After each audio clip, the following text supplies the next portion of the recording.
ನಾನು ಇಂದು ಕರ್ನಾಟಕದ ಜನತೆಯ ಪರವಾಗಿ ಅದರಲ್ಲಿಯೂ ಉತ್ತರ ಕರ್ನಾಟಕದ ಕಲ್ಯಾಣ ಕರ್ನಾಟಕದ ಜನತೆ ಪರವಾಗಿ ಇಲ್ಲಿ ನಿಂತು ಕೇಂದ್ರ ಸರ್ಕಾರಕ್ಕೆ ಒಂದು ವಿನಂತಿಯನ್ನು ಮಾಡುತ್ತಿದ್ದೇನೆ.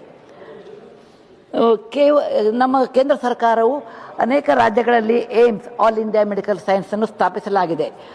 ಆದರೆ ಕರ್ನಾಟಕದಲ್ಲಿ ಒಂದೂ ಇಲ್ಲ.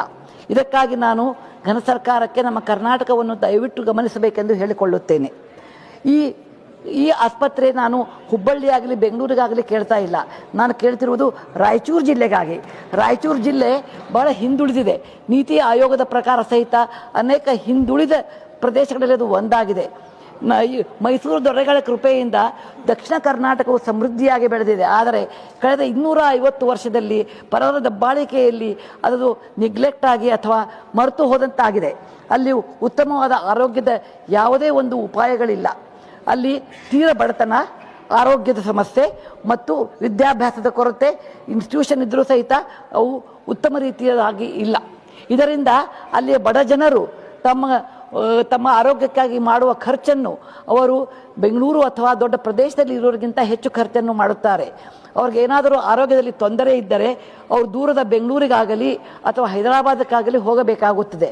ಇಂಥ ಪರಿಸ್ಥಿತಿಯಲ್ಲಿ ಅವರಿಗೆ ನಾವು ಆಲ್ ಇಂಡಿಯಾ ಮೆಡಿಕಲ್ ಸೈನ್ಸಲ್ಲಿ ಮಾಡಿದರೆ ಬಹಳ ಅನುಕೂಲವಾಗುತ್ತದೆ.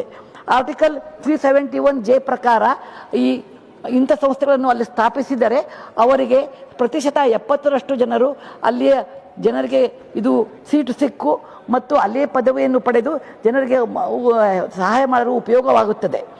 ನೀವು ಕರ್ನಾಟಕದ ಸಂಖ್ಯೆಗಳಿಂದ ನೋಡಿದರೆ ವಿದ್ಯಾಭ್ಯಾಸದ ಕೊರತೆ ರಾಯಚೂರು ಜಿಲ್ಲೆಯಲ್ಲಿ ಬಹಳವಾಗಿದೆ.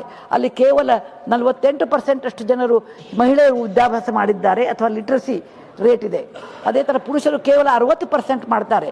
ಇಲ್ಲಿ ದೊಡ್ಡ ಆಸ್ಪತ್ರೆಗಳ ಕೊರತೆಯಿಂದ ಜನರಿಗೆ ಬಹಳ ಅನಾರೋಗ್ಯದ ಒಂದು ಸಮಸ್ಯೆ ಕಾಡುತ್ತಾ ಇದೆ.